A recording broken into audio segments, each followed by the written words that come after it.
Good morning everyone. देखिए, आज हम डिस्कस करने वाले हैं ओम्स लॉ को। तो इस ओम्स लॉ की स्टडी आपने वैसे 10th क्लास में भी की होगी और आज हम यहाँ भी ओम्स लॉ की स्टडी करने वाले हैं। बट ओम्स लॉ की स्टडी करने से पहले मैं आपको कुछ प्रीवियस क्लास की बातें रिकॉल करवाना चाहता हूँ, है ना। क्योंकि उन बातों को रिकॉल करके क्या होगा, ओम्स लॉ को समझने में काफ़ी आसानी होगी। अगर हम उन बातों को रिकॉल करते हैं तो तब ओम्स लॉ हमारी आसानी से समझ में आ जाएगा। तो देखिए क्या थी प्रीवियस क्लास की बातें। सपोज हमने एक कंडक्टर ले लिया, या आप किसी भी मटेरियल का ले सकते हैं ना, आप कॉपर का ले सकते हैं, सिल्वर का ले सकते हैं, एल्यूमिनियम का ले सकते हैं। तो ये कंडक्टर हमने ले लिया, लेना कंडक्टर है बस, और ये एल लेंथ का ले लिया आपने कंडक्टर। अच्छा, अब ए इसका सपोज क्रॉस सेक्शनल एरिया है ना, ये जो ए है वो इस कंडक्टर का क्रॉस सेक्शनल एरिया है। चलिए, now if we apply a potential difference across the two ends of this conductor with the help of battery। ठीक है, ये देखिए बैटरी के हेल्प के बेस पे आपने क्या किया, कंडक्टर के टू एंड्स के अक्रॉस एक पोटेंशियल डिफरेंस क्रिएट कर दिया। और क्योंकि सपोज ये बैटरी मैंने वी वोल्ट की ली है, तो इस वी वोल्ट की बैटरी ने कितना पोटेंशियल डिफरेंस क्रिएट कर दिया, इस कंडक्टर के टू एंड्स के across V potential difference create कर दिया, है ना। बैटरी का काम ही होता है पोटेंशियल डिफरेंस क्रिएट करना। चलिए, और क्योंकि इन टू एंड्स के अक्रॉस आपने बैटरी लगाई है, तो इन टू एंड्स के अक्रॉस ये बैटरी वी वोल्ट का पोटेंशियल डिफरेंस क्रिएट कर देती है। अच्छा, अब इस वी वोल्ट के पोटेंशियल डिफरेंस के कारण इस कंडक्टर के अंदर एक इलेक्ट्रिक फील्ड जनरेट होगा। तो क्या बता सकते हैं उस इलेक्ट्रिक फील्ड की वैल्यू कितनी होगी? उस इलेक्ट्रिक फील्ड की वैल्यू होगी वी अपॉन एल। क्यों, आपने जो पोटेंशियल डिफरेंस अप्लाई किया है वो एल लेंथ में अप्लाई किया है। ठीक है, तो इसलिए इस कंडक्टर के अंदर जो इलेक्ट्रिक फील्ड जनरेट होगा इस बैटरी की वजह से वो इतना होगा। और ये रिलेशन मैं कहाँ से बता रहा हूँ, ये रिलेशन मैं यहाँ से बता रहा हूँ। देखिए, सिंस हमें पता है electric field is a negative gradient of potential, होता है ना, तो ये चीज़ है, वहाँ से हमने ये रिलेशन निकाला। इसके बाद मैं प्रीवियस क्लास में भी कर चुका था, तो ये आ जाएगा। ठीक है, equation number first. Second things देखिए क्या है कि आपको पता है कंडक्टर के अंदर बहुत सारे फ्री इलेक्ट्रॉन्स होते हैं, है ना, ये चीज़। अब जब आप बैटरी अप्लाई करते हैं तो उस बैटरी के कारण इन फ्री इलेक्ट्रॉन्स पे एक फोर्स लगता है और ये ड्रिफ्ट करने लग जाते हैं एक पर्टिकुलर डायरेक्शन में। ये देखिए इस बैटरी की वजह से ना, ये इलेक्ट्रॉन ड्रिफ्ट करने लग जाते हैं। और ये इलेक्ट्रॉन जिस वेलोसिटी से ड्रिफ्ट करते हैं उनकी एवरेज वेलोसिटी को हम बोलते हैं ड्रिफ्ट वेलोसिटी। ठीक है, और इस ड्रिफ्ट वेलोसिटी का एक्सप्रेशन भी हमने लास्ट क्लास फाइंड किया था, वो आया था आपका -e upon M into tau. ठीक है, जहाँ पे माइनस साइन ये इंडिकेट कर रहा है कि ड्रिफ्ट वेलोसिटी और applied electric field opposite direction में है। और ई क्या होता था, charge on electron, M is the mass of free electron, E is the applied electric field and tau is the relaxation time of free electrons.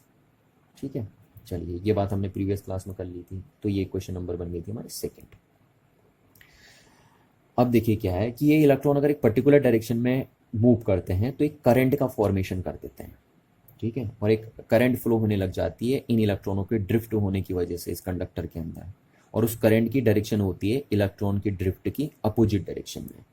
ये देखिए, क्योंकि electron इधर ड्रिफ्ट कर रहे हैं तो करंट किधर फ्लो होगी, इधर फ्लो होगी, है ना, इस टाइप पे। ये देखिए ये करंट। अच्छा, अब ये जो करंट फ्लो होती है इसको आप कन्वेंशनल करंट बोलते हैं। और इस करंट और इस ड्रिफ्ट वेलोसिटी में रिलेशन क्या होता है उसको भी हमने लास्ट क्लास कैलकुलेट किया था। तो हमने बताया था the relation between current and drift velocity is I equals to N E A V D, where n is the number of free electrons in a per unit volume of the conductor. E is the charge on a free electron, A is the cross sectional area of the conductor and Vd is the drift velocity of free electrons। है ना, तो आपको terminology बिल्कुल clear होनी चाहिए कि यहाँ पे n क्या है, E क्या है, A क्या है, ये सब आपको पता होना चाहिए। चलिए, तीन रिलेशन हमने निकाले थे। अच्छा, अब हम क्या करते हैं, Vd की वैल्यू यहाँ पुट कर देते हैं, यानी कहने का मतलब हम तीनों इक्वेशनों को कंबाइन कर रहे हैं हम। तो देखिए क्या हुआ, आई इक्वल्स टू बन गया N E A, V D की वैल्यू हमने यहाँ पुट कर दी, तो माइनस नहीं पुट कर रहा हूँ ना मैं, क्योंकि वहाँ पे तो माइनस डायरेक्शन बता रहा है सिर्फ, तो ये टाउ रख दिया हमने। अब आई इक्वल्स टू क्या बना, N E square A upon M, और ई की वैल्यू मैंने यहाँ से पुट कर दी V upon L into tau. चलिए हो गया। अब यहाँ से मैं वी अपॉन आई निकालना चाहता हूँ, तो देखिए वी अपॉन आई कितना हो जाएगा, ये इधर चले जाएगा एम इंटू एल, और ये अपॉन नीचे आ जाएगा N E square tau into A. आया नहीं आया, तो एक रिलेशन बन गया हमारे पास, फेमस रिलेशन। ठीक है, इस इक्वेशन को नाम दे देते हैं हम ए। अब देखिए है ना, इस इक्वेशन को थोड़ा गौर से देखना आप। देखिए इस रिलेशन में क्या है ना, जो ये टर्म है एम और ये ई है, ये किसी भी फ्री इलेक्ट्रॉन्स के लिए क्या होते हैं, कांस्टेंट होते हैं, चाहे वो फ्री इलेक्ट्रॉन किसी भी कंडक्टिंग मटेरियल के क्यों ना हो। क्योंकि आपको पता है ना, अगर एक इलेक्ट्रॉन कॉपर का है और एक इलेक्ट्रॉन सिल्वर का है, तो क्या आप उसे पहचान देते हैं? नहीं पहचान पाते हैं ना, इलेक्ट्रॉन डिस्टिंग्विश नहीं हो पाते हैं। सारे मटेरियल के इलेक्ट्रॉन एक जैसे दिखते हैं। तो ये मास ऑफ फ्री इलेक्ट्रॉन है और ये चार्ज ऑन फ्री इलेक्ट्रॉन है। तो आप कोई सा भी कंडक्टर ले लीजिए, किसी भी मटेरियल का कंडक्टर ले लीजिए, ये चीज़ तो हमेशा फिक्स रहेगी, एम अपॉन ई स्क्वायर। किसी भी टाइप के कंडक्टर, है ना, चाहे किसी भी टाइप का कंडक्टिंग मटेरियल आप लीजिए, उसके लिए एम अपॉन ई स्क्वायर की वैल्यू हमेशा कांस्टेंट रहेगी। क्योंकि सारे जितने भी कंडक्टर होते हैं उन सबके इलेक्ट्रॉन एक जैसे होते हैं, और जब सारे इलेक्ट्रॉन एक जैसे होंगे तो सब इलेक्ट्रॉनों का मास एक जैसा होगा, और चार्ज ऑन ईच इलेक्ट्रॉन क्या होगा, सेम होगा। ठीक है, तो ये चीज़ हो गई। अच्छा, अब और देखिए फैक्टर है ना, आपने लेंथ तो यहाँ फिक्स कर ही दी थी इस कंडक्टर की, एरिया ऑफ क्रॉस सेक्शनल भी फिक्स कर ही दिया था इस कंडक्टर का। अच्छा, अब देखिए नेक्स्ट, ये दो फैक्टर आपको दिख रहे हैं, एन एंड टाउ। तो ये जो एन एंड टाउ है यहाँ पे, एन क्या था, number of free electrons in per unit volume, और टाउ था relaxation time.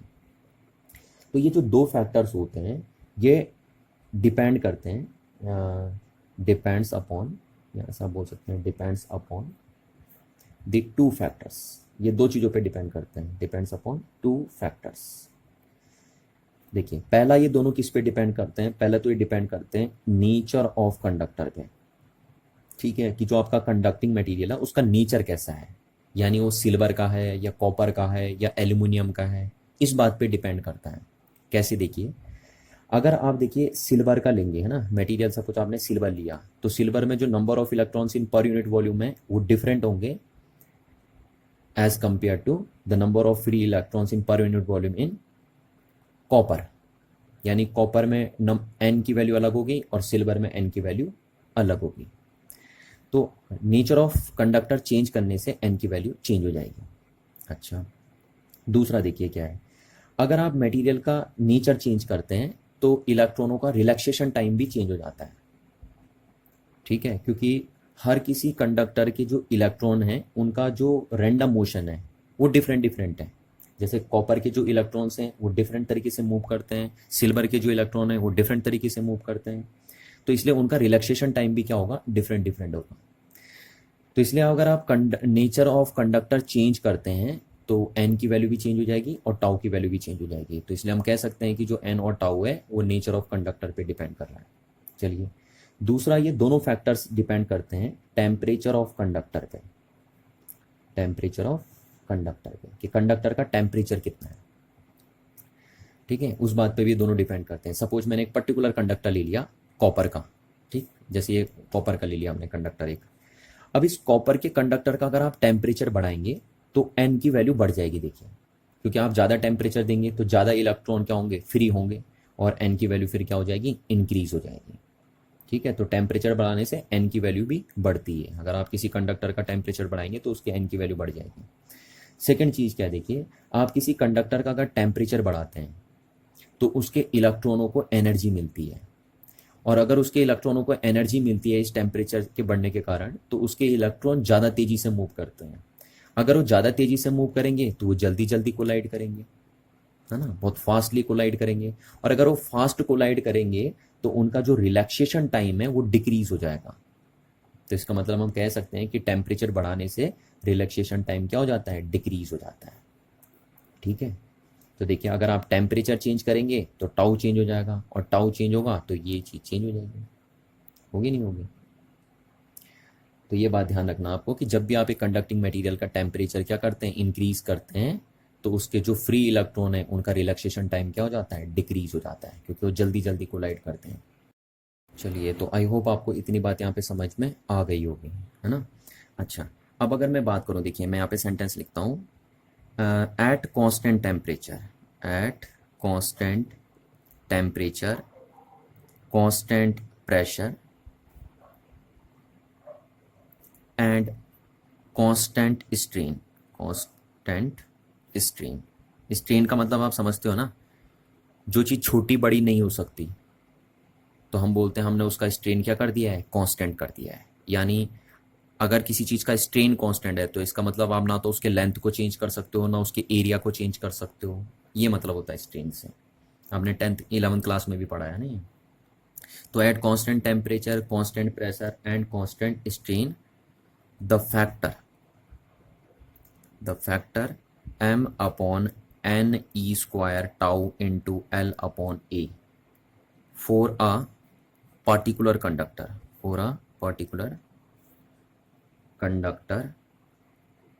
is always be constant। इस बात को ध्यान दीजिए, देखिए बहुत इंपॉर्टेंट सेंटेंस है ये आपका, ठीक है ना। क्यों, देखिए हम यहाँ पे ऐसा क्यों बोल रहे हैं, देखिए यहाँ पे आप देख पा रहे हैं, देखिए जैसे मैं बोल रहा हूँ पर्टिकुलर कंडक्टर का मतलब है कि आपने कंडक्टर का नेचर फिक्स कर दिया है ना। नेचर यानी आपने या तो उसको कॉपर का ले लिया है या आपने उसको सिल्वर का ले लिया है। तो अगर आपने कंडक्टर का नेचर फिक्स कर दिया है पर्टिकुलर कंडक्टर बोल के, और अब आप उसका अगर टेम्परेचर भी कांस्टेंट कर दे रहे हैं, ठीक है, प्रेशर भी कांस्टेंट कर दे रहे हैं और स्ट्रेन भी कांस्टेंट कर दे रहे हैं, तो ये फैक्टर कांस्टेंट हो जाएगा उस कंडक्टर का।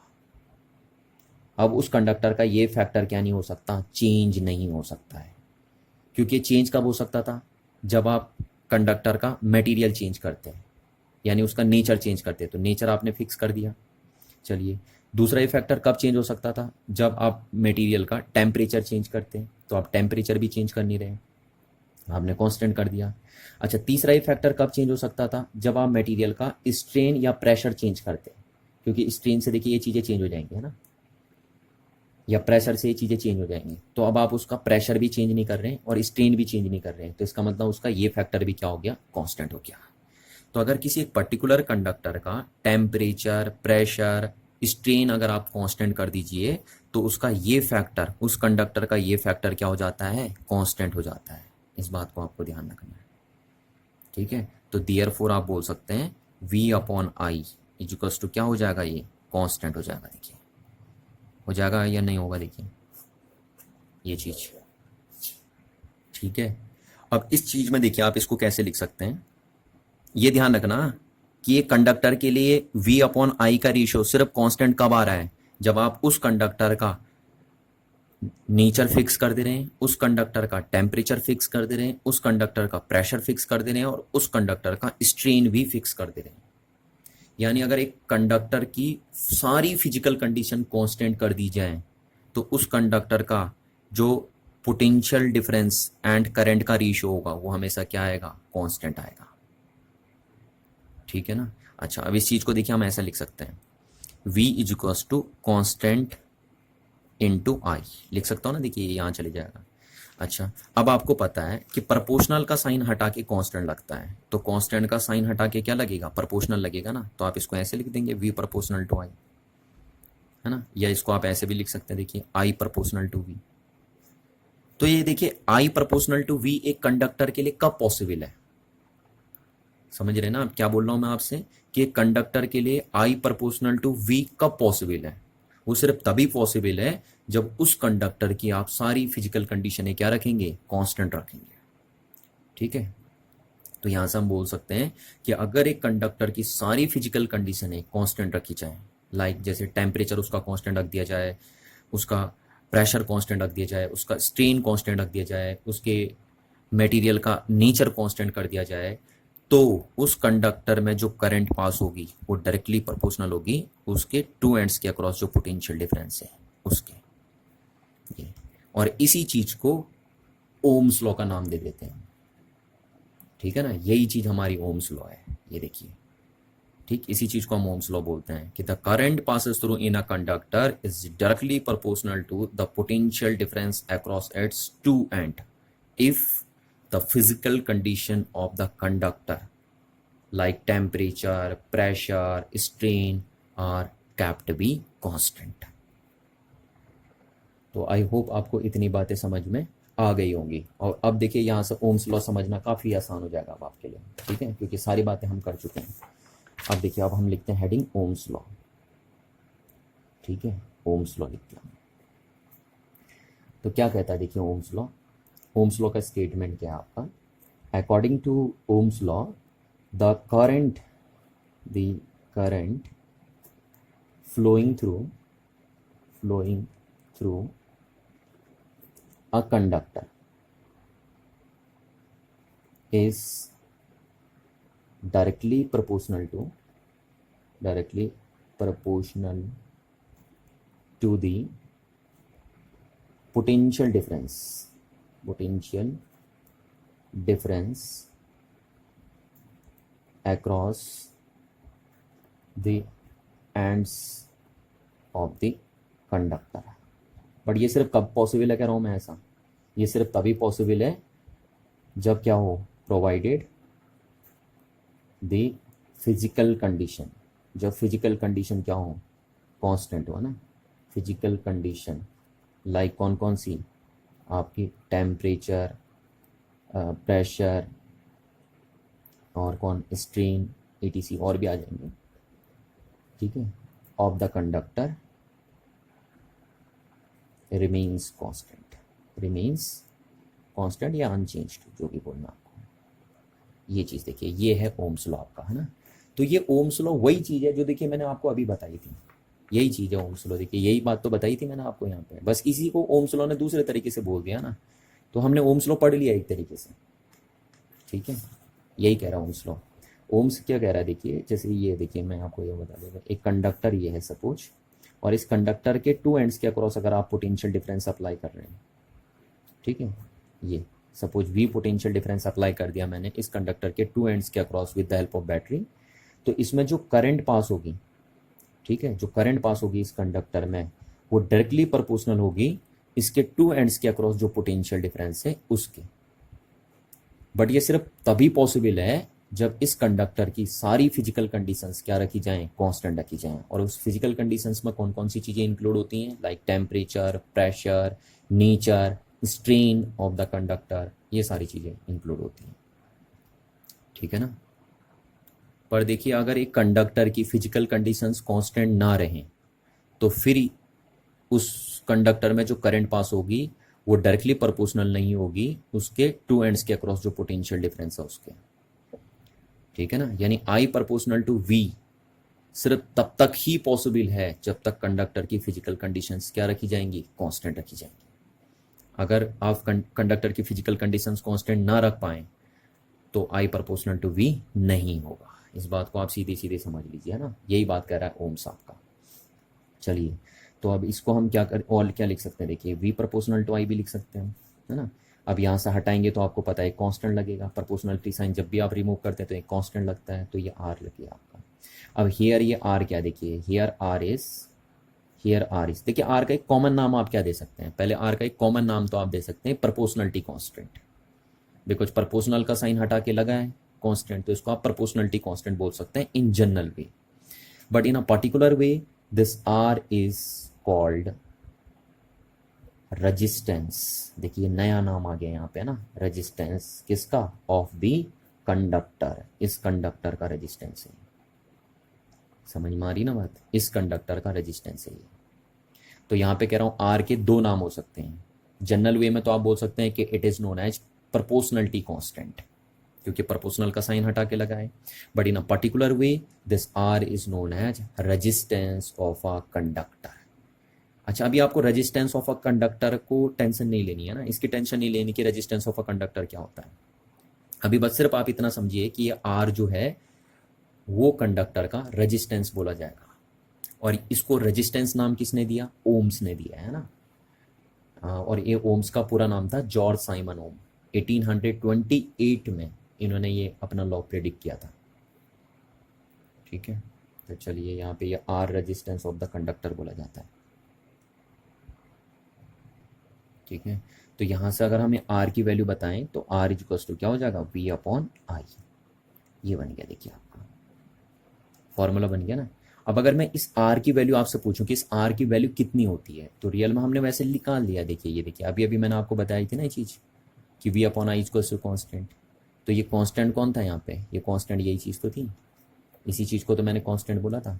तो इस आर की वैल्यू जो रियल में होती है वो रियल में इसकी वैल्यू ये होती है, देखिए ये जो यहाँ पे हमने लिखा है इस आर की value, M upon N E square tau into L upon E, ये होती देखिए आर की वैल्यू। अभी आपको ये टेंशन नहीं लेनी है ना, ये चीज़ अलग है, अभी आप इतना समझिए बस कि इस रिलेशन में ये जो आर है वो कांस्टेंट है और उस कांस्टेंट की वैल्यू इतनी होगी। पर ये आर तब तक ही कांस्टेंट रहेगा इस रिलेशन में जब तक इस कंडक्टर की फिजिकल कंडीशन क्या रखी जाएंगी, कांस्टेंट रखी जाएंगी। अगर आप इस कंडक्टर की फिजिकल कंडीशन चेंज कर दीजिए तो इस रिलेशन में फिर ये आर क्या नहीं रहेगा, कांस्टेंट नहीं रहेगा। समझ में आ रही ना बात, इस बात को आप क्लियरली समझ लीजिए। और यहाँ पे आपको क्लियरली दिख रहा है कि आर किस पे डिपेंड कर रहा है, देखिए एन टाउ एल और ए पे डिपेंड कर रहा है। तो यहाँ से हम क्लियरली बोल सकते हैं कि जो रजिस्टेंस होगा कंडक्टर का वो किस किस पे डिपेंड करेगा, nature of material of the conductor, temperature of the conductor and dimension of the conductor. ठीक है ना, इन तीन चीज़ों पे डिपेंड करेगा। देखिए किस चीज़ पे कह रहा हूँ मैं, आर किस पे डिपेंड करेगा, R depends upon, R depends यानी resistance of a conductor depends upon the, पहला देखिए किस पे डिपेंड करेगा ना, ये देखिए ये और ये इन दोनों पे ना, और ये दोनों किस पे डिपेंड करते हैं, देखिए रेजिस्टेंस की वैल्यू इन दोनों पे डिपेंड कर रही है और ये दोनों किस पे डिपेंड करते हैं, नेचर पे, नेचर ऑफ कंडक्टर पे डिपेंड करते हैं कि वो कंडक्टर किस मटेरियल का बना हुआ है, कॉपर का है या सिल्वर का है, उस पे डिपेंड करेगा। तो किसी भी कंडक्टर के रेजिस्टेंस की वैल्यू एक तो किस पे डिपेंड करती है, नेचर ऑफ द कंडक्टर पे डिपेंड करती है। और क्यों मैं ऐसे बोल रहा हूँ, क्योंकि देखिए आर की वैल्यू इन दोनों से डिसाइड हो रही है ना, तो इसका मतलब है, और ये दोनों किस पे डिपेंड करते हैं, नेचर ऑफ द कंडक्टर पे डिपेंड करते हैं। इसलिए हम कहते हैं कि कंडक्टर का रेजिस्टेंस उसके नेचर पे भी डिपेंड करता है। दूसरा किस पे डिपेंड करता है, देखिए दोनों फैक्टर टेम्परेचर पे भी डिपेंड करते हैं। तो इसका मतलब है अगर ये दोनों फैक्टर टेम्परेचर पे डिपेंड कर रहे हैं तो इसका मतलब कंडक्टर का रेजिस्टेंस भी किस पे डिपेंड करेगा, टेम्परेचर पे भी डिपेंड करेगा, टेम्परेचर ऑफ द कंडक्टर। ठीक, अच्छा। और तीसरा तीसरा देखिए लेंथ पे भी डिपेंड करेगा, लेंथ ऑफ कंडक्टर। ठीक, किसी कंडक्टर का रेजिस्टेंस किस पे डिपेंड करता है, उसकी लेंथ पे भी डिपेंड करता है। और चौथा, किसी कंडक्टर का रेजिस्टेंस किस पे डिपेंड करता है, area of the cross section, area of the cross section है ना, cross section of the conductor, उस कंडक्टर के क्रॉस सेक्शनल एरिया पे भी डिपेंड करता है। ये देखिए है ना, अगर आप एक ही वैल्यू चेंज करेंगे यानी कंडक्टर का क्रॉस सेक्शनल एरिया चेंज करेंगे तो कंडक्टर का रेजिस्टेंस क्या हो जाएगा, चेंज हो जाएगा। इन दोनों को हम कॉमनली क्या बोल सकते हैं, डायमेंशन ऑफ द कंडक्टर। इन दोनों को कंबाइन करके हम बोल सकते हैं कि ये डायमेंशन ऑफ द कंडक्टर है। ठीक है, तो किसी भी कंडक्टर का जो रेजिस्टेंस है वो चार बातों पे डिपेंड कर रहा है। पहला कंडक्टर के नेचर पे, दूसरा कंडक्टर के टेम्परेचर पे, तीसरा कंडक्टर की लेंथ पे, और चौथा कंडक्टर के क्रॉस सेक्शनल एरिया पे, not a area, cross sectional area पे, है ना। अच्छा, ये हो गया आपका। चलिए, तो क्या किसी कंडक्टर का रेजिस्टेंस उसके अक्रॉस जो आपने पोटेंशियल डिफरेंस लगाया उस पर डिपेंड करता है, नहीं, कभी भी नहीं करता ना, इस बात का ध्यान रखना। किसी भी कंडक्टर का रेजिस्टेंस उस कंडक्टर के टू एंड्स के अक्रॉस जो आपने पोटेंशियल डिफरेंस लगाया उस पे, और उस कंडक्टर में कितनी करंट पास हो रही है उस पे कभी भी डिपेंड नहीं करता है।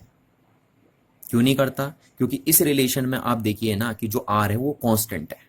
तो आर अगर इस रिलेशन में कांस्टेंट है तो आर कभी भी वी और आई पे तो डिपेंड करेगा ही नहीं ना। आर किस पे डिपेंड करेगा, आर इन चीजों पे डिपेंड करेगा। इस बात को आप ध्यान से समझिए। देखिए बच्चा गलती करता है यहाँ पे, जब मैं बोलता हूँ कि किसी कंडक्टर का रेजिस्टेंस उसके अक्रॉस जो पोटेंशियल डिफरेंस है या उसमें जो करंट पास होके जा रही है उन पे डिपेंड करता है, तो बच्चा यस बोल देता है। भैया अगर इन पे डिपेंड कर गया आर, इन दो वैल्यू पे डिपेंड कर गया किसी कंडक्टर का आर, तो फिर इस रिलेशन में आर कांस्टेंट कहाँ बोला जाएगा ना। आपको पता है इस रिलेशन में आर को हम कांस्टेंट बोल रहे हैं, तो इसका मतलब क्या है कि किसी भी कंडक्टर का रेजिस्टेंस कभी भी डिपेंड नहीं करता उसके अक्रॉस जो पोटेंशियल डिफरेंस आपने अप्लाई किया है और उसमें जो करंट पास हो रही है उस पे भी, है ना। और ऐसा क्यों नहीं होता, देखिए क्योंकि सपोज देखिए क्या है ना, सपोज आपने 1 वोल्ट लगाया और 1 वोल्ट से कितनी करंट आई, 1 एम्पियर की करंट आई। आपने 1 वोल्ट लगाया और उससे कितनी करंट पास हुई कंडक्टर में, 1 एम्पियर की करंट पास हुई। ठीक है, तो इसका रेजिस्टेंस कितना हो गया उस कंडक्टर का, उस कंडक्टर का रेजिस्टेंस हो गया 1 वोल्ट पर एम्पियर। यही तो हो गया, 1 वोल्ट/एम्पियर रेजिस्टेंस हो गया उस कंडक्टर का। अच्छा, अब अगर सपोज आप 2 वोल्ट कर देते हैं पोटेंशियल डिफरेंस, तो क्या रेजिस्टेंस इंक्रीज हो जाएगा? नहीं, रेजिस्टेंस इंक्रीज नहीं होगा ना। यही तो बता रहा हूँ ओम्स लॉ, कि अगर आप V को इंक्रीज कर देंगे तो I ऑटोमेटिकली इंक्रीज हो जाएगा, और उसी रेशियो में इंक्रीज होगा I जिस रेशियो में आपने V को इंक्रीज किया है, बशर्ते फिजिकल कंडीशन क्या रहनी चाहिए कंडक्टर की? कांस्टेंट रहनी चाहिए, है ना। तो अगर आप इस कंडक्टर की फिजिकल कंडीशन कांस्टेंट रखेंगे, तो अगर आप V को जिस रेशियो में इंक्रीज करेंगे उसी रेशियो में I भी क्या हो जाएगा? इंक्रीज हो जाएगा, देखिए। और फिर R की वैल्यू क्या बनी रहेगी? देखिए कांस्टेंट बनी रहेगी, अभी भी रही नहीं रही। तो आप देख रहे हैं ना, आप V को बढ़ा रहे हैं तो ऑटोमेटिकली I भी उसी रेशियो में बढ़ रहा है जिस रेशियो में V बढ़ रहा है। पर ये सिर्फ तभी पॉसिबल है जब कंडक्टर की क्या रखी जाए? फिजिकल कंडीशन कांस्टेंट रखी जाए। और वो आप देख पा रहे हैं, तभी तो क्या हो रहा है, देखिए R की वैल्यू कांस्टेंट हो जा रही है, हो जा रही नहीं हो जा रही है। तो इसीलिए मैं कह रहा हूँ कि किसी भी कंडक्टर का रेजिस्टेंस कभी भी डिपेंड नहीं करता कि उस कंडक्टर के टू एंड्स के अक्रॉस पोटेंशियल डिफरेंस कितना है और उस कंडक्टर में कितनी करंट पास होकर जा रही है। हमेशा किसी भी कंडक्टर का रेजिस्टेंस इस बात पे डिपेंड करता है कि उस कंडक्टर का नेचर कैसा है, उस कंडक्टर का टेम्परेचर कितना है, उस कंडक्टर की लेंथ कितनी है और उस कंडक्टर का क्रॉस सेक्शनल एरिया कितना है। चलिए, अब हम देखते हैं वेरिफिकेशन ऑफ ओम्स लॉ, है ना। Verification of Ohm's law. देखिए, मैं तो यहाँ पे आपको ना थ्योरेटिकली बता रहा हूँ, ये बात वैसे प्रैक्टिकली होती है, ठीक है। ये जो ओम्स लॉ का वेरिफिकेशन होता है ये प्रैक्टिकली होता है, हम इसको यहाँ पे थ्योरेटिकली बता रहे हैं क्योंकि अभी हमारे पास प्रैक्टिकल तो है नहीं। तो यहाँ पे आपका ये सिलेबस का पहला प्रैक्टिकल भी आ जाता है, ठीक है, आपके सिलेबस का फर्स्ट प्रैक्टिकल भी है। तो आपको ध्यान से देखना है, मैं आपको इसको थ्योरेटिकली बता रहा हूँ, तो यही सब आपको प्रैक्टिकल में रिपीट करना है। देखिए, ओम्स लॉ के वेरिफिकेशन के लिए सबसे पहले तो आप बनाते हैं एक सर्किट, है ना। कि जब भी आपको ओम्स लॉ प्रूफ करना है या ओम्स लॉ के थ्रू किसी कंडक्टर का रेजिस्टेंस कैलकुलेट करना है, तो उसके लिए आप सबसे पहले बनाएंगे एक सर्किट डायग्राम। तो सर्किट डायग्राम कैसे बनेगा? देखिए, सबसे पहले तो आप ले लेंगे कंडक्टर, ठीक है, ये कंडक्टर ले लेंगे आप, अगर आपको ओम्स लॉ को वेरीफाई करना है तो, या ओम्स लॉ की हेल्प से किसी कंडक्टर का रेजिस्टेंस फाइंड आउट करना है तो आप सबसे पहले लेंगे कंडक्टर। फिर उस कंडक्टर के टू एंड्स के अक्रॉस आप लगा देंगे एक बैटरी, ठीक है, एक बैटरी लगा देंगे आप। वेरिएबल बैटरी लगा दी मैंने, है ना। वेरिएबल बैटरी मतलब इसकी वोल्टेज क्या होती जा रही है? चेंज होती जा रही है। जैसे 0 से लेकर 10 वोल्ट तक की बैटरी मैंने लगा दी, मतलब इसकी बैटरी हम चेंज कर सकते हैं। वेरिएबल बैटरी का सिंबल है, नहीं, ये देखिए ऐसे बनाते हैं वेरिएबल बैटरी का सिंबल, यानी इस बैटरी की वोल्टेज मैं क्या कर सकता हूँ? कंटिन्यूसली चेंज कर सकता हूँ। चलिए, लगा दिया मैंने, ठीक है। अच्छा, अब इस 20 वोल्ट की बैटरी से सर्किट में कितनी करंट आएगी? क्योंकि हम इसकी वैल्यू फिक्स तो रखेंगे नहीं ना, हम चेंज करेंगे। प्रैक्टिकल में हम इसकी वैल्यू चेंज करते रहेंगे कंटिन्यूसली। तो इसकी वैल्यू चेंज करने से सर्किट में कितनी करंट आएगी या इस कंडक्टर में कितनी करंट पास होगी, अगर आपको उसको मीज़र करना है तो उसके लिए आप क्या करेंगे? यूज़ अमीटर का यूज़ करते हैं, पता है ना आपको, आपने 10th क्लास में पढ़ा है। तो अमीटर लगा देंगे, और अमीटर हमेशा कैसे लगता है सर्किट में? सीरीज में लगता है। ये देखिए, ये ऐसे लगाते हैं अमीटर, है ना। और ये बैटरी का नेगेटिव तो ये अमीटर का नेगेटिव, और ये बैटरी का पॉजिटिव तो ये अमीटर का पॉजिटिव। ये आपने 10th क्लास में देखा होगा, ठीक है, कि अमीटर क्या करता है? करंट को मीज़र करने के लिए यूज़ होता है, और अमीटर को हमेशा कहाँ पुट करते हैं? सीरीज में पुट करते हैं, इस तरीके से देखिए। तो ये अमीटर ये बताएगा कि इस कंडक्टर में कितनी करंट पास होकर जा रही है या इस सर्किट में कितनी करंट पास होकर जा रही है।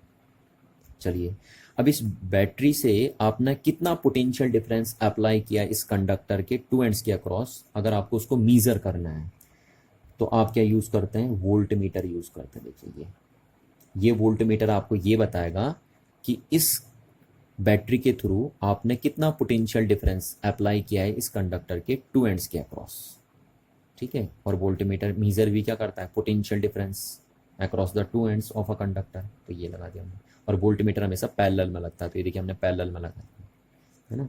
और ये प्लस तो ये प्लस वोल्ट मीटर का, और ये वोल्ट, ये माइनस तो ये वोल्ट मीटर का माइनस, ठीक है, ये बन गया। तो इसको हम बोलते हैं verification circuit diagram for Ohm's law.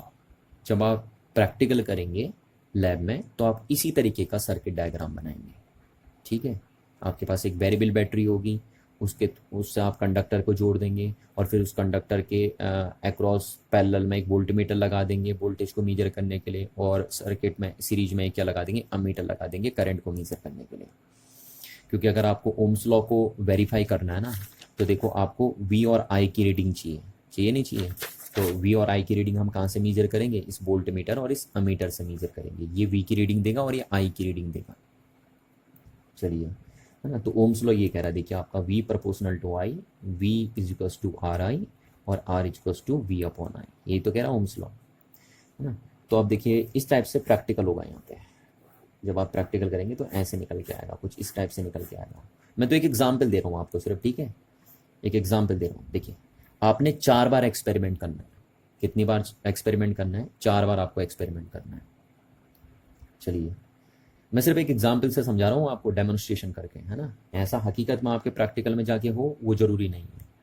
मतलब जो मेरी रीडिंग यहाँ पे आ रही है ज़रूरी नहीं है कि आपकी रीडिंग भी वही हो, ये तो सिर्फ एक डेमोन्स्ट्रेशन है बस। अब आप क्या करेंगे, सपोज आपने यहाँ से 2 वोल्ट दे दिया, ठीक है। ये V की वैल्यू आप लगाएंगे, यहाँ देखेंगे I की वैल्यू और यहाँ निकालेंगे आप R की value with the help of V upon I। तो आप पहले V सेट करेंगे यहाँ से, ठीक। सपोज मैंने इसको 2 वोल्ट पे सेट कर दिया, ठीक। इसको 2 वोल्ट पे सेट कर दिया, इसको 2 वोल्ट पे आपने सेट किया, वो कहाँ से पता चलेगा आपको, इस अमीटर से पता चलेगा। ये अमीटर 2 वोल्ट पे जाके सेट हो जाएगा, ठीक। तो ये आपने 2 वोल्ट लगा दिया यहाँ से। अच्छा, अब आप इसको देखेंगे, इसमें रीडिंग देखेंगे, तो सपोज इसमें रीडिंग आएगी 1 एम्पियर। ये मान लिया मैंने कि 1 एम्पियर आ गई इसमें, ठीक है। जरूरी नहीं है कि आप जब 2 वोल्ट देंगे तो 1 एम्पियर का ही आएगा, वो हर सिचुएशन में अलग अलग है, वो तो डिपेंड करेगा ना आपका कंडक्टर कैसा लिया आपने। तो पर मैं मान ले कि चल रहा हूँ कि इस सिचुएशन में आपके पास सपोज आपने 2 वोल्ट पोटेंशियल डिफरेंस अप्लाई कर दिया और करंट कितनी आ गई, 1 एम्पियर। तो यहाँ से आप वैल्यू निकाल देंगे आर की, देखिए कितनी आ गई, 2/1, है ना। तो आप बोल सकते हैं 2 वोल्ट पर एम्पियर आ गई। आएगी नहीं आएगी? तो आर की वैल्यू 2 वोल्ट पर एम्पियर आ गई यहाँ से। चलिए, अब दूसरा देखिए, आप इसे क्या करेंगे, आप इसे कर दिया आपने 4 वोल्ट, ठीक है। यहाँ से आपने इसको चेंज किया 4 वोल्ट पे, और वो 4 वोल्ट कौन मेजर करेगा, ये वोल्ट मीटर। ये वोल्ट मीटर 4 वोल्ट पे जाके सेट हो जाएगा। अच्छा, अब आप जब इस आपको आपने इसको 4 वोल्ट पे सेट कर दिया, तो इसमें आप देखेंगे तो इसमें जो रीडिंग आएगी वो 2 एम्पियर आ जाएगी। पर वो सिर्फ 2 एम्पियर तभी आएगी, ध्यान रखना, जब इस कंडक्टर की फिजिकल कंडीशंस कांस्टेंट रखी जाएंगी। ये बात आप ध्यान रखिए, ये सिर्फ 2 एम्पियर तभी आएगी, ठीक है, जब इस कंडक्टर की फिजिकल कंडीशन कांस्टेंट रखी जाएंगी। तो यह मीटर अब आपको कितनी रीडिंग बताएगा, 2 एम्पियर की रीडिंग बताएगा अगर इस कंडक्टर की फिजिकल कंडीशन कांस्टेंट हो तो यहाँ से अगेन आर आप निकालेंगे तो आर की वैल्यू कितनी आ जाएगी, 4 वोल्ट अपॉन 2 एम्पियर, यानी कितना आ गया, 2 वोल्ट पर एम्पियर आ गया। आया?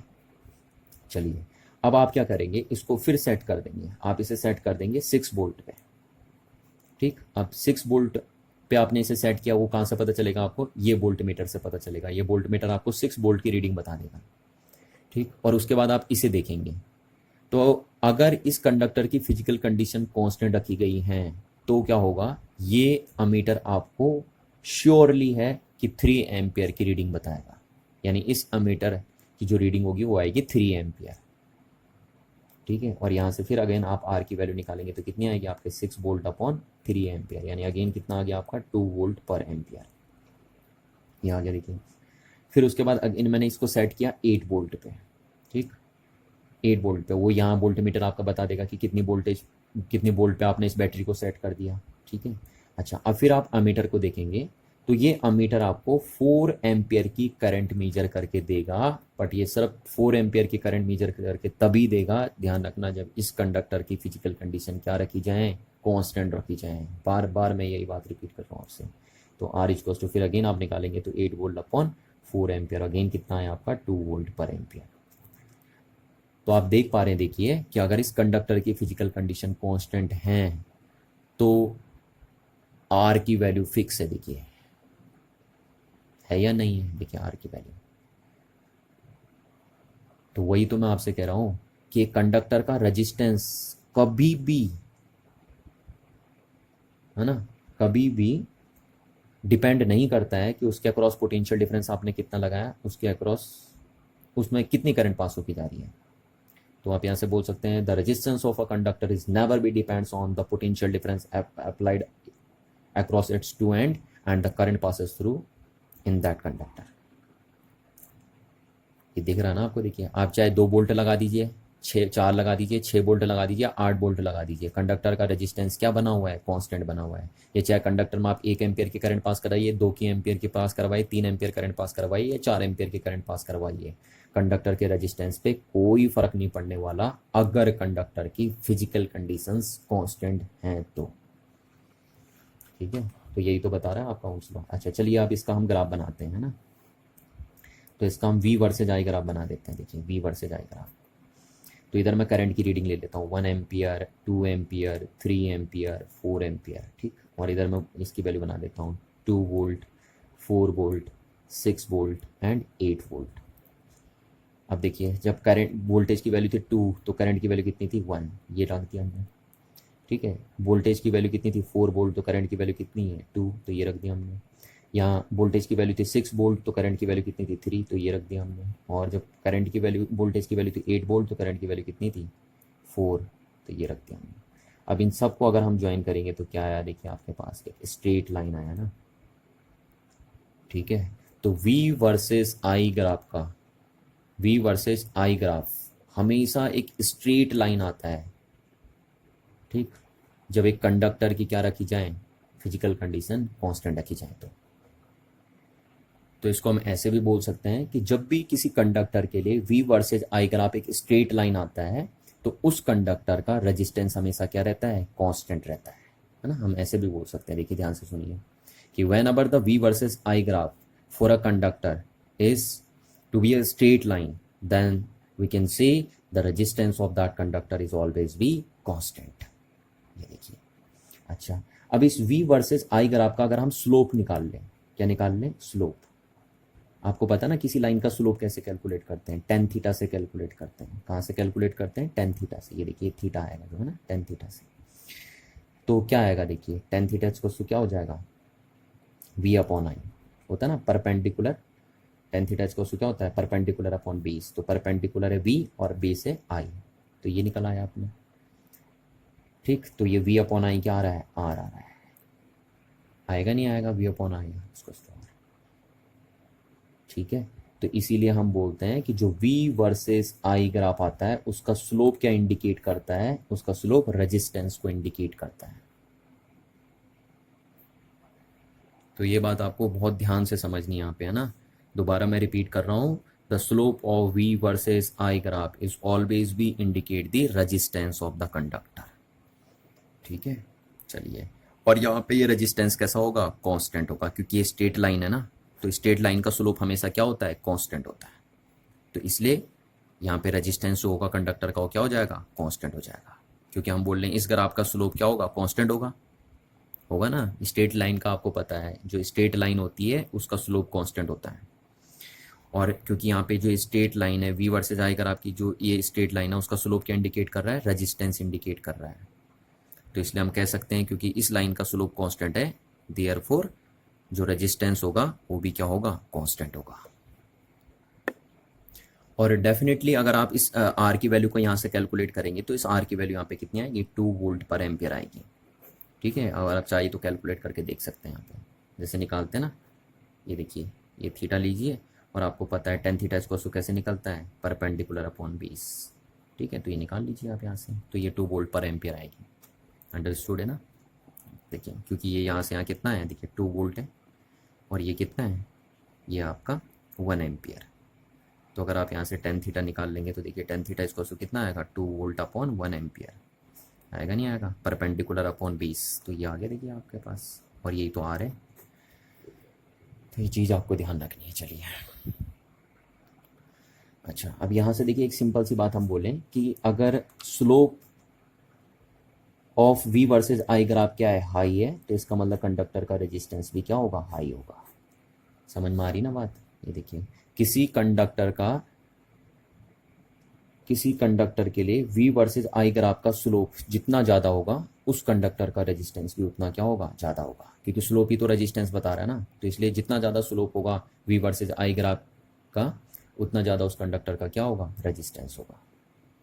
ठीक है, चलिए ये बात समझ नहीं आपको। अच्छा, एक बात अगर मैं और बोलूँ कि सपोज हम आई वर्सेस वी ग्राफ बनाएं, ये देखिए ये तो हमने वी वर्सेस आई ग्राफ बनाया था, अब अगर मैं आई वर्सेस वी ग्राफ बनाऊं तो वो भी स्ट्रेट लाइन आएगा, पर यहाँ पे जो आई वर्सेस वी ग्राफ का स्लोप होगा, ठीक है, आई वर्सेस वी ग्राफ का जो स्लोप होगा वो क्या आएगा, आई अपॉन वी आएगा।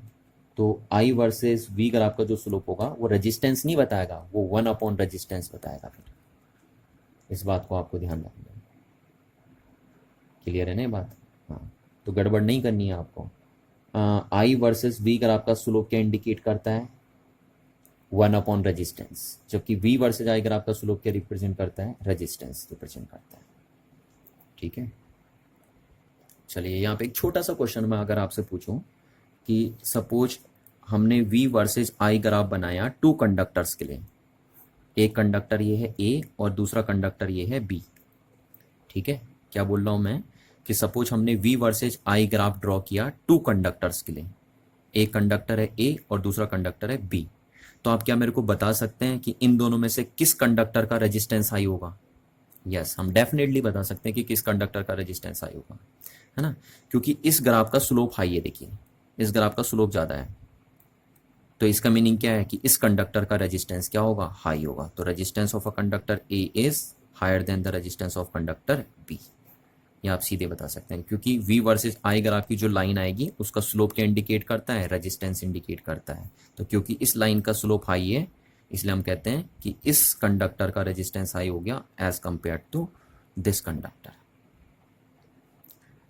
ठीक है, अच्छा जैसे एक क्वेश्चन मैंने पूछ दिया आपसे ऐसी कि अगर किसी एक पर्टिकुलर कंडक्टर के लिए V वर्सेज I ग्राफ हमने दो डिफरेंट टेम्परेचर पे ड्रॉ किया, ठीक है, क्या बोल रहा हूं मैं कि किसी एक पर्टिकुलर कंडक्टर के लिए हमने V वर्सेज I ग्राफ दो डिफरेंट टेम्परेचर पे ड्रॉ किया। सपोज ये देखिए पहला ग्राफ ऐसा आया, दूसरा ग्राफ ऐसा आया, ये किसी पर्टिकुलर कंडक्टर के लिए V वर्सेज I ग्राफ है T1 टेम्परेचर पे और ये है T2 टेम्परेचर पे। ठीक है, तो अब बताइए कौन सा टेम्परेचर हाई है यहाँ पे। ठीक है, क्या कह रहा हूं मैं, देखिए कि V वर्सेज I ग्राफ हमने कंडक्टर के लिए दो अलग अलग टेम्परेचर पे बनाया, T1 टेम्परेचर पे ग्राफ ऐसा आया। तो अब मैं आपसे पूछ रहा हूं कि T1 में और T2 में से कौन सा टेम्परेचर हाई है। तो आपको पता देखिए कि जो टेम्परेचर होता है कंडक्टर का, अगर आप उसको इंक्रीज करेंगे तो कंडक्टर का रेजिस्टेंस भी क्या हो जाता है, इंक्रीज हो जाता है। ठीक है ना, टेम्परेचर इंक्रीज करने से कंडक्टर का रेजिस्टेंस क्या हो जाएगा, इंक्रीज हो जाएगा। ये देखिए हमने आपको ये चीज़ बताई थी ना, यहाँ पे हमने बताया था आपको कि जो कंडक्टर का रेजिस्टेंस है देखिए वो टाउ के इन्वर्सली प्रोपोर्शनल है। तो आप टेम्परेचर बढ़ाएंगे तो टाउ कम होगा, टाउ कम होगा तो रेजिस्टेंस क्या हो जाएगा, इंक्रीज हो जाएगा। तो इसका मतलब है कि कंडक्टर का टेम्परेचर इंक्रीज करने से उसका रेजिस्टेंस क्या हो जाता है, इंक्रीज हो जाता है। समझ में आया ना लॉजिक, क्यों ऐसा हुआ, क्योंकि टेम्परेचर बढ़ाने से टाउ क्या हो जाएगा, कम, और टाउ कम होगा तो आर बढ़ जाएगा। इसलिए हम बोलते हैं कि कंडक्टर का अगर हम टेम्परेचर इंक्रीज करते हैं तो उसका रेजिस्टेंस क्या हो जाता है, इंक्रीज हो जाता है।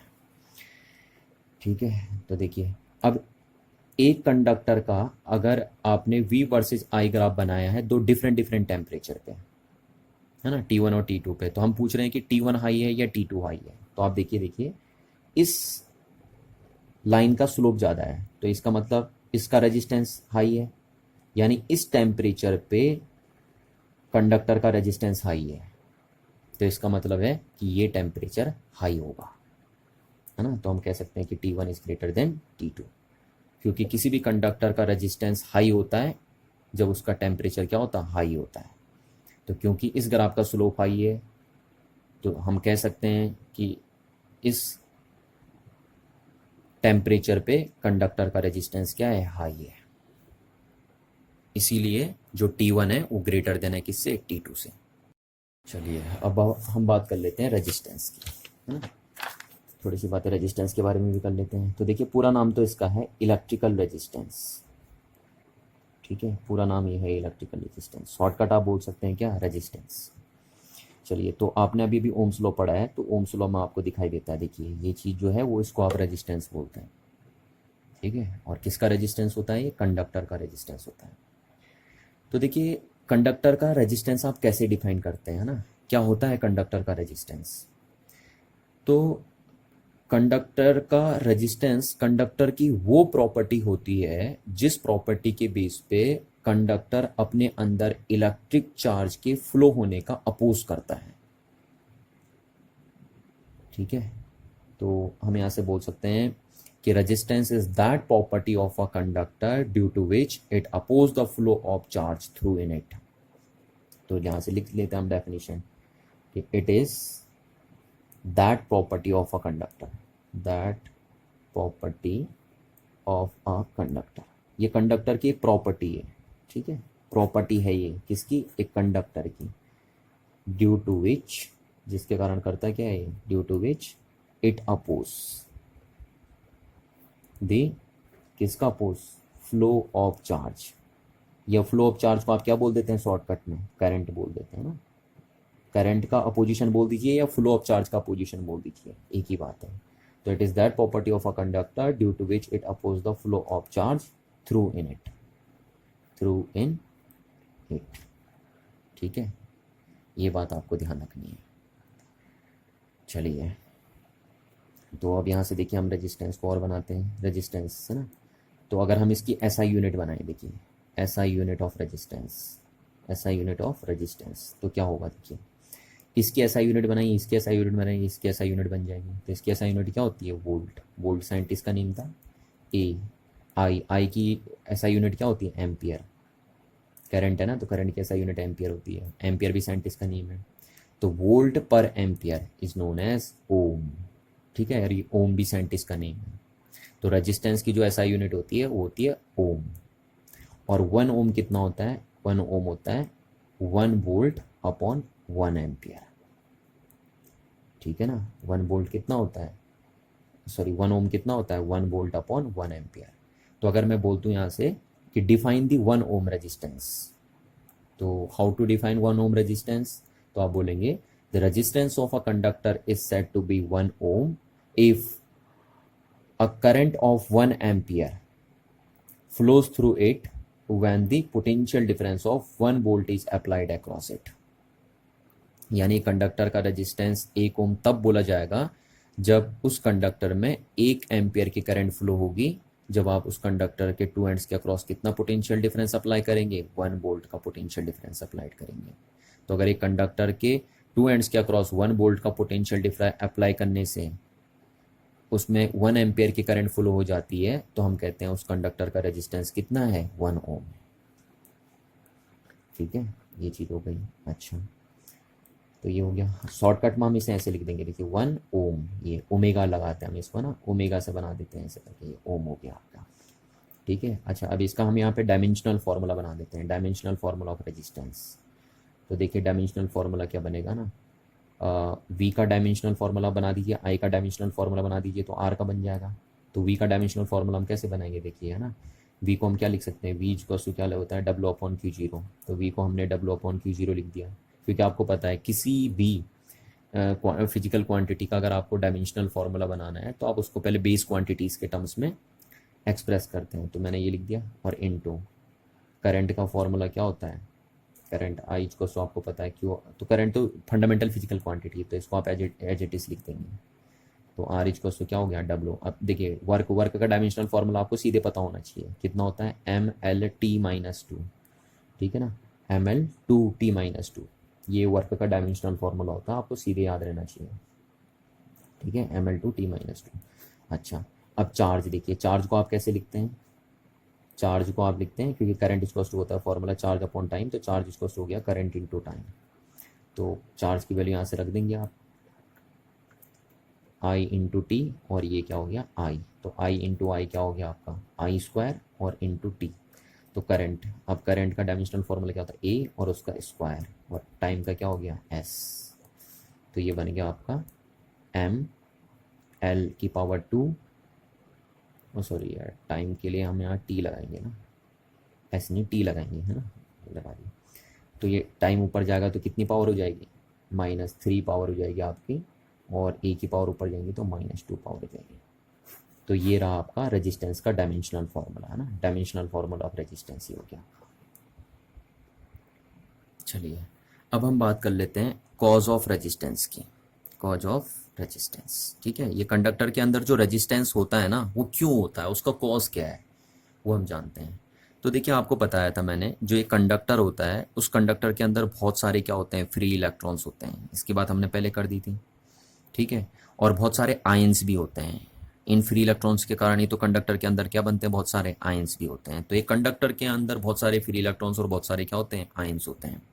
अच्छा, जब आप क्या करते हैं, एक पोटेंशियल डिफरेंस अप्लाई कर देते हैं कंडक्टर के टू एंड्स के अक्रॉस, तो ये इलेक्ट्रॉन ड्रिफ्ट करना शुरू कर देते हैं। करते नहीं करते हैं नहीं। तो जब ये इलेक्ट्रॉन ड्रिफ्ट करते हैं तो ये अदर इलेक्ट्रॉन्स के साथ या आयंस के साथ क्या करते हैं, कोलाइड करते हैं। और कोलिजन से क्या होता है कि जो इन्होंने एनर्जी गेन करी थी बैटरी से या एक्सटर्नल इलेक्ट्रिक फील्ड से, उसको ये लॉस कर देते हैं। तो यही जो कोलिजन है, ये जो कोलिजन हो रहा है, ये इलेक्ट्रॉन्स, फ्री इलेक्ट्रॉन्स का फ्री इलेक्ट्रॉन्स के साथ या आयंस के साथ, यही कोलिजन रिस्पॉन्सिबल होता है रेजिस्टेंस के लिए। समझ में आ रही ना बात। तो कुल हम क्या बोलेंगे, what is the cause of resistance inside a conductor, आप बोलेंगे the collision of free electrons with other free electrons या with ions inside the conductor. तो आपको ध्यान रखनी ये बात है ना कि कंडक्टर के अंदर जो फ्री इलेक्ट्रॉन्स का कोलिजन होता है फ्री इलेक्ट्रॉन्स के साथ और आयन के साथ, वही कोलिजन्स कंडक्टर के अंदर रेजिस्टेंस क्रिएट करता है, ठीक है ना। क्योंकि देखिए जब ये इलेक्ट्रॉन्स कोलाइड करेंगे इलेक्ट्रॉनों के साथ, तो ये क्या करेंगे, अपनी एनर्जी लूज़ कर देंगे, क्योंकि जो भी एनर्जी उन्होंने बैटरी से गेन करी थी उसको एक कोलिजन में लूज़ कर देंगे, और लूज़ कर देंगे तो ये आगे मूव नहीं कर पाएंगे। आगे मूव नहीं कर पाएंगे तो हम बोलेंगे चार्ज के फ्लो का क्या हो रहा है, अपोजिशन हो रहा है। और चार्ज के फ्लो की अपोजिशन को ही तो हम क्या बोलते हैं, रेजिस्टेंस बोलते हैं। बोलते नहीं बोलते हैं। तो इसलिए जब भी इलेक्ट्रॉन कोलाइड करेंगे तो वो अपनी एनर्जी लूज़ कर देते हैं कोलिजन में, और एनर्जी लूज़ कर देते हैं तो फर्दर मूवमेंट नहीं कर पाते हैं। और इस तरीके से हम बोलते हैं कि कंडक्टर के अंदर चार्ज के फ्लो का अपोजिशन हो रहा है, और ये जो कंडक्टर के अंदर चार्ज के फ्लो का अपोजिशन है वही कंडक्टर का रेजिस्टेंस कहलाता है, ठीक है। और इसीलिए तो हम क्या कहते हैं, देखिए कि अगर हम कंडक्टर का टेम्परेचर इंक्रीज करते हैं तो कंडक्टर का रेजिस्टेंस क्या हो जाता है, इंक्रीज हो जाता है। क्यों, देखिए यहाँ पे, क्योंकि जैसे हम कंडक्टर का टेम्परेचर इंक्रीज करते हैं तो इसके अंदर जो ये फ्री इलेक्ट्रॉन है इनको थर्मल एनर्जी भी मिल जाती है। एक तो इन्हें बैटरी से मिलती है एनर्जी, इलेक्ट्रिकल एनर्जी, और दूसरा अगर आप इसका टेम्परेचर इंक्रीज करते हैं तो इनको थर्मल एनर्जी भी मिलती है। अब उस थर्मल एनर्जी के कारण और इस इलेक्ट्रिकल एनर्जी के कारण ये इलेक्ट्रॉन और ज़्यादा तेज़ी से क्या करते हैं, मूव करते हैं। और अगर ये और तेज़ी से मूव करेंगे तो ये जल्दी जल्दी कोलाइड करेंगे, और अगर ये जल्दी कोलाइड करेंगे यानी ज़्यादा कोलिजन करेंगे तो ये जल्दी अपनी एनर्जी क्या कर देंगे, लूज कर देंगे, और फिर जल्दी ये इलेक्ट्रॉन चलना क्या कर देंगे, बंद कर देंगे कंडक्टर के अंदर। और अगर ये कंडक्टर के अंदर चलना बंद कर देंगे तो कंडक्टर का रेजिस्टेंस क्या हो जाएगा, इंक्रीज हो जाएगा, है ना। तो इसीलिए कंडक्टर का टेम्परेचर बढ़ाने से कंडक्टर के फ्री इलेक्ट्रॉन्स क्या करते हैं, ज़्यादा कोलाइड करते हैं। ज़्यादा कोलिजन होने से क्या होगा, कंडक्टर का रेजिस्टेंस क्या हो जाता है, इंक्रीज हो जाता है। तो ये भी बात आपको समझ में आनी चाहिए कि क्यों कंडक्टर का टेम्परेचर इंक्रीज करने से कंडक्टर का रेजिस्टेंस क्या हो जाता है, इंक्रीज हो जाता है, ठीक है। चलिए अब हम लास्ट बात कर देते हैं रजिस्टर की, ठीक है। इसकी बात हम कर लेते हैं हम रजिस्टर की, कि रजिस्टर क्या है। तो देखिए रजिस्टर वो कंडक्टर होता है जिसका रेजिस्टेंस एप्रिशिएबल अमाउंट में होता है ना। यानी कोई भी एक ऐसा कंडक्टर जिसके पास एप्रिशिएबल अमाउंट का रेजिस्टेंस हो, उसको हम क्या बोल देंगे, कंडक्टर बोल देंगे, ठीक है। तो यहाँ से हम क्या बोल सकते हैं कि it is that conductor which has appreciable amount of resistance, ठीक है। किसी भी एक ऐसे कंडक्टर का रेजिस्टेंस, एक ऐसा कंडक्टर जिसके पास एप्रिशिएबल अमाउंट का रेजिस्टेंस हो, उसको हम क्या बोल देते हैं, कंडक्टर बोल देते हैं, सॉरी रजिस्टर बोल देते हैं, ठीक है। तो ये ध्यान रखना आपको, कंडक्टर ही और रजिस्टर एक ही चीज़ होती है ना। रजिस्टर किसके बने होते हैं, कंडक्टर के ही बने होते हैं, पर सिर्फ उन्हीं कंडक्टर को हम रजिस्टर बोलते हैं जिनके पास एप्रिशिएबल अमाउंट का रेजिस्टेंस होता है। अच्छा, अब ये एप्रिशिएबल अमाउंट किसको बोलते हैं, है ना। देखिए एप्रिशिएबल अमाउंट क्या होता है, जैसे एक कंडक्टर का रेजिस्टेंस इतना है सपोज 0.00001 ओम, तो देखिए ये एप्रिशिएबल अमाउंट नहीं है, ये बहुत कम अमाउंट हो गया ना, इसको एप्रिशिएबल अमाउंट आप नहीं बोलेंगे। या दूसरा एक ऐसा कंडक्टर है जिसका रेजिस्टेंस इतना हो गया देखिए,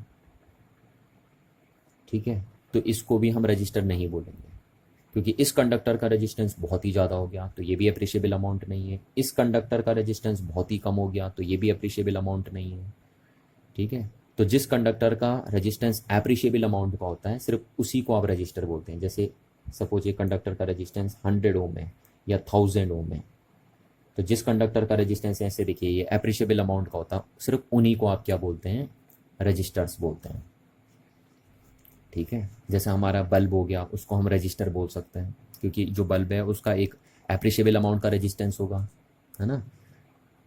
तो बल्ब को भी हम क्या बोल सकते हैं, रजिस्टर बोल सकते हैं। या हमारा जो टेलीविज़न है, टीवी सेट है ना, उसको भी हम रजिस्टर बोल सकते हैं, क्योंकि उसका भी एक क्या होगा, एप्रिशिएबल अमाउंट का रेजिस्टेंस होगा। या हमारा जो मोबाइल फ़ोन है वो भी एक रजिस्टर बोला जा सकता है। ऐसे जितनी भी इलेक्ट्रिकल अप्लाइंस हैं आपकी, उनका कुछ एप्रिशिएबल अमाउंट का या कुछ डेफिनेट अमाउंट का रेजिस्टेंस होगा, तो इसलिए हम उन्हें क्या बोल सकते हैं, रजिस्टर्स बोल सकते हैं, ठीक है। जैसे हम फ़ैन को कॉमन वर्ड में क्या बोल सकते हैं, रजिस्टर बोल सकते हैं। आपके टीवी सेट को कॉमन वर्ड में हम रजिस्टर्स बोल सकते हैं, या बल्ब को हम रजिस्टर्स बोल सकते हैं, सीएफएल को हम रजिस्टर्स बोल सकते हैं। इस तरीके से आपको ध्यान रखना है।